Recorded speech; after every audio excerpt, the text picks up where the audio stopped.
हरिशरणम हरिशरणम हरिशरणम।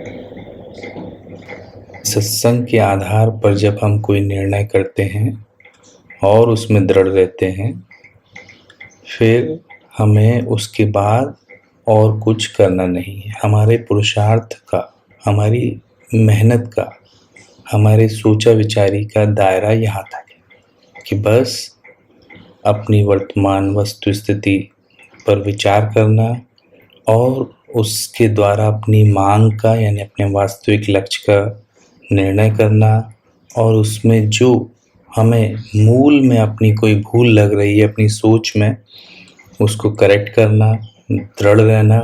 और फिर जो जो ओवर द पीरियड हमारी भूल के कारण मन में, शरीर में जो भी विजातीय तत्व उत्पन्न हो गए हैं या उल्टी सीधी आते हैं या स्वभाव, वो धीरे धीरे अपने आप नाश हो जाए। जैसे यहाँ एक एग्जाम्पल दिया है कि जैसे पेड़ की जड़ काट देने पे भी पेड़ कुछ समय तक हरा दिखता है, तो ऐसे ही जो इंद्रियों में वर्षों के, जन्मों के जो प्रभाव हैं, उनके नाश होने में थोड़ा टाइम लग सकता है। पर इसके कारण अपनी एनालिसिस में, अपने निर्णय पे संदेह न करें और उसमें कोई विकल्प न करें। ये एक बात हुई। अभी आगे बढ़ते हैं। हमारे भीतर जो भी साधन की अभिव्यक्ति होगी, उसका हमें कैसे पता चले कि साधन की अभिव्यक्ति हो भी रही है कि नहीं। मान लो कि किसी को ये बहुत ही संदेह होता हो, तो जो हम करते हैं, प्रेम से करें, चाहे सेवा भाव से करें, चाहे सहज भाव से करें, या कर्तव्य बुद्धि से करें, ठीक है, तो हमें कैसे पता चले कि ये साधन की कैटेगरी है कि नहीं। तो उसके कुछ मोटे मोटे मापदंड हैं। हालांकि बेस्ट तो जैसा अभी तक हमने चिंतन किया कि यही है कि नेचुरली हमारे भीतर से आए। जैसे एक एग्जाम्पल भी लिया था कि कोई जैसे पढ़ाई से थक गया एकदम से, और उसने थोड़ा सा विचार किया कि किस बात से थकान हुई या टेंशन हो रहा है तो किस बात से हुई, तो उसको उतनी देर जो पढ़ा उससे नहीं हुई थी। पढ़ाई के बाद एकदम से जो थोड़े आगे के टॉपिक्स देखे, मेंटल प्रोजेक्शन हुआ कि ये हार्ड से लग रहे हैं, और उसके कारण उसके दिमाग में थोड़ा फॉग सा, डर सा और एक झुंझलाहट सी पैदा हो गई। तो जैसे ही बाद में सोचा कि क्यों ऐसा हो रहा है, शांति से सोने से पहले या कभी भी 5 मिनट निकाल के देखा कि अभी थोड़ा ठीक नहीं लग रहा है। पहले तो फिसल गया उसमें, चिंतन किया, व्यर्थ चिंतन किया, लेकिन बाद में जब थोड़ा सा होश आया और देखा कि ऐसा क्यों हो रहा है, तो फिर ये ध्यान आया। जैसे ही देखा तो कभी कभी तो एकदम कुछ सेकंडों में पता चल जाता है कि गलती हमसे कहाँ हो गई, और कभी कभी थोड़ा सा टाइम लगता है।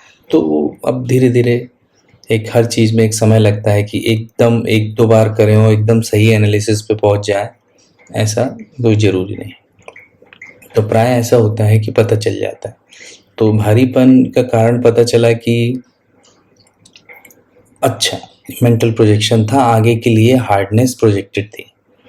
तो क्या हुआ कि उसी वक्त मन में से भारीपन निकल गया। ओह, एक्चुअल प्रॉब्लम से ज़्यादा प्रोजेक्टेड प्रॉब्लम कब है, एक्चुअल हम कल देखेंगे, देखते हैं। उसमें फिर घुसे, शांति से समझा क्या है, ओहो ये था, यूं ही मैं घबरा रहा था, व्यवस्थित किया तो कुछ ऐसी कठिनाई वाली बात नहीं है। तो फिर वो प्रोजेक्शन भी वीक पड़ गया, और उसके हिसाब से जैसा सोच रहा था वैसा मुझे दिखा नहीं, और ना वैसा निकला। तो यदि हमने सत्संग किया और उस जो नेगेटिव थॉट था उसको हटा के एक नया अपना ओपननेस रखी, नया थॉट भी नहीं डाला, देखते हैं क्या होता है, और बिल्कुल आराम से सजगता से किया, तो यहाँ अपना असाधन और साधन, इसको समझते रहें कि सब शब्दों का वास्तविक मतलब क्या है। कि जो हमारे लिए मंगलकारी है, जो होलसम है, जिसका मानवता के गुणों के विकास में सहायक है, वो साधन है। जो हमें भी प्रिय लगता है और औरों के लिए भी प्रिय है। ये सब साधन है। असाधन क्या है? जिससे हमारा भी नुकसान होता है और बाकी लोगों को भी नुकसान होता है। मायूसी, उदासी, चिड़चिड़ापन, क्रोध, काम, ये सब हमारा भी नुकसान करते हैं और दूसरे लोगों का भी करते हैं। तो ये सब असाधन है। तो यहाँ पे क्या, जो भी हल्का सा भारीपन आया, कार्य में जो उत्साह था वो दब गया, तो वो भारीपन हो गया असाधन। और जैसे ही सत्संग किया तो वो स्वतः हट गया और अंदर से एक प्रसन्नता, लाइटनेस, उत्साह कल के लिए कार्य करने के लिए वापस स्थापित हो गया, जो कि होना चाहिए। कि हमने यदि मेहनत की, यदि हम उस विषय में ठीक ठाक हैं, अच्छे से कर रहे हैं, और जो कठिनता भी है उसमें और अभ्यास करेंगे, समझेंगे कहाँ कहाँ कठिनता है, कैसे है, क्या है, तो हम नई नई चीज़ें सीखते जाएंगे। और हर एक के अंदर इतनी शक्ति है, इंटेलिजेंस है, धीरे धीरे उसे बस विकास करना है हर बात का, तो सब चीज़ें आसानी हो जाती हैं। तो इसमें कोई विपरीत धारणा बना ले कि ये कठिन है, ये ऐसा है, ये वैसा है, किसी काम की बात नहीं है, फालतू बात है। तो इस तरह से आप देखो कि सत्संग करने से ऐसा कोई ये ना समझे कि पता नहीं क्या असाधन का नाश हो रहा है, पता नहीं कौन से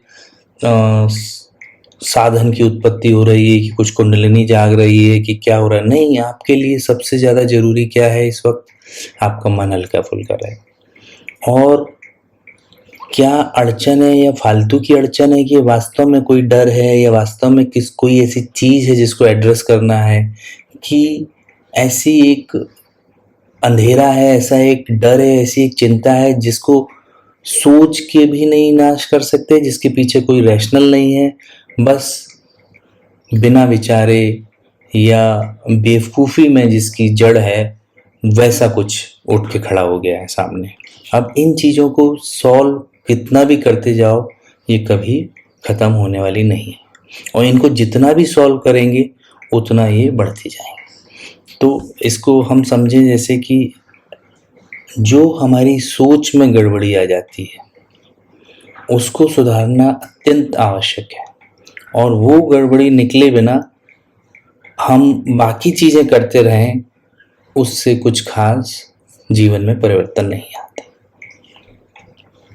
तो इससे ये धीरे धीरे सिद्ध होता है कि सत्संग कितना आवश्यक है। और सत्संग यानी अपने आप को सामने रख के गहराई से, शांति से विचार करना, और अपनी प्रॉब्लम समझना, और उस प्रॉब्लम के मूल में क्या है वो समझना, और इतना समझना मात्र है, और उससे आगे का काम हो जाता है कि साधन की अभिव्यक्ति हो जाती है और असाधन का नाश हो जाता है। और जो हमारे भीतर सोच में गड़बड़ी है, उसको हमने जहाँ निर्णय किया कि ये चीज़ हमें सही नहीं जान पड़ रही, ये चीज़ हम नहीं करेंगे, या ये ऐसा सोचना ठीक नहीं है, ये गलत है, तो जैसे ही जाने हुए असत के त्याग का निर्णय हुआ, असाधन की नाश हुआ और साधन की अभिव्यक्ति हुई। और मान लो साधन की अभिव्यक्ति या साधन का नाश एकदम इमीडिएटली आपको ना भी दिखे, तो आप ये ट्रस्ट करो कि जो मैंने एनालिसिस की वो सही है, भले ही मुझे इमीडिएटली इसका रिजल्ट दिख रहा है या नहीं दिख रहा है। क्योंकि जैसा पहले बताया कि कभी कभी कुछ कुछ चीज़ों में आपको तुरंत रिजल्ट हो सकता है ना दिखे। उसके दो कारण हो सकते हैं, या तो आपकी एनालिसिस एकदम अभी पूरी सही नहीं है, कुछ और लेयर्स हैं, या फिर किसी किसी चीज़ में आपको तुरंत रिजल्ट नहीं दिखता अपनी सोच का, कि जड़ तो उखड़ गई है लेकिन फूल पत्ते हरे हैं, और आपका स्वभाव हो गया है कि फूल पत्ती के थ्रू देखना कि तना हरा है या पत्ती हरे हैं, या तो अभी फूल दिख रहे हैं, ये वाली चीज़ें हमारे अंदर गई नहीं, तो उनमें थोड़ा कभी कभी समय लगता है। समस्या कितनी गहरी है, कितनी पुरानी है, और कितनी उसके प्रभाव हमारे मन पे जमा है, उन प्रभाव को नाश होने में टाइम लगता है। तो ये दो कारण हो गए। तो आज हमने इस चीज़ पे विचार किया कि सोचने के ढंग पे बहुत कुछ निर्भर करता है, और उसमें कोई गड़बड़ी हो तो सबसे पहले हमें वो करेक्ट करनी है।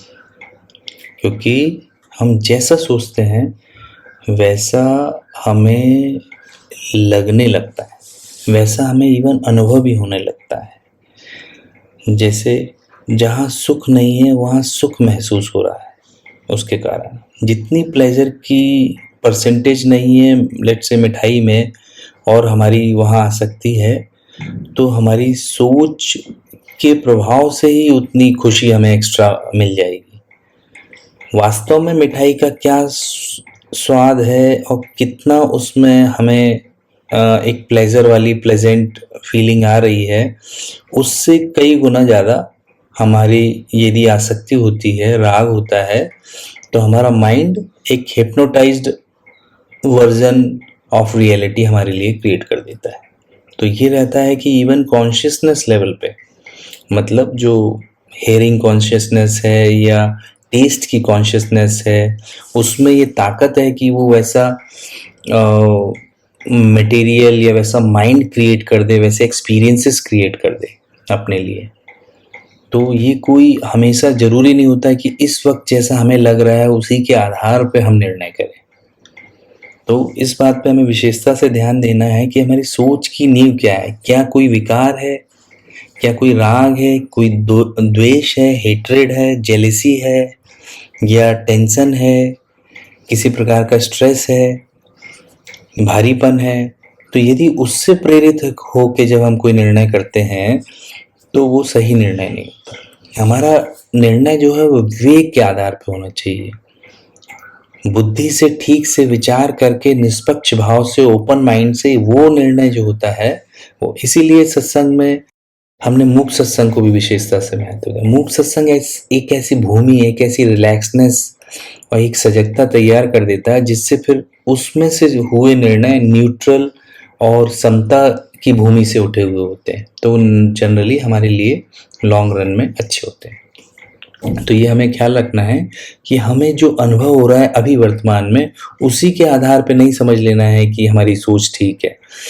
हम जैसा सोचते हैं वैसा अनुभव होने लगता है, तो हमारी सोच पे ज़्यादा ध्यान देना है कि सोचने का ढंग क्या है, कि जिस ढंग के हमने चश्मे पहने हैं, जैसा परसेप्शन हमारा बन जाता है वैसा हमें दिखने लगता है। और जिस चीज़ में हमारा राग ज़्यादा है तो उस या जिस व्यक्ति से हमारा मोह ज़्यादा है तो उसके मिलने पे हमें ज़्यादा खुशी होगी। तो ये जो खुशी हो रही है, जो हर्ष हो रहा है अंदर या शोक हो रहा है, इसके आधार पे भी हम निर्णय नहीं ले सकते, इसके आधार पे कंक्लूजन नहीं कर सकते, क्योंकि ये राग के इम्प्रेशन से एम्पावर्ड है। ये एक्सपीरियंस वास्तविक नहीं है, प्योर नहीं है, क्योंकि जैसा हम मानते हैं वैसा हमें सबूत मिलने लगते हैं, जैसा लगता है वैसा मानना फिर और पक्का होता जाता है। तो एक सर्कल है ये कि हमें जैसा अनुभव हुआ वैसा हमने माना, या कुछ अच्छा लगा और बढ़ा चढ़ा के सोच लिया, वैसा माना, फिर वैसा माना तो उसकी वजह से और हमें वैसे एक्सपीरियंसेस होने लगे, वैसे सबूत मिलने लगे। तो एक साइकिल है, तो ये भ्रम का साइकिल और पक्का होता जाता है।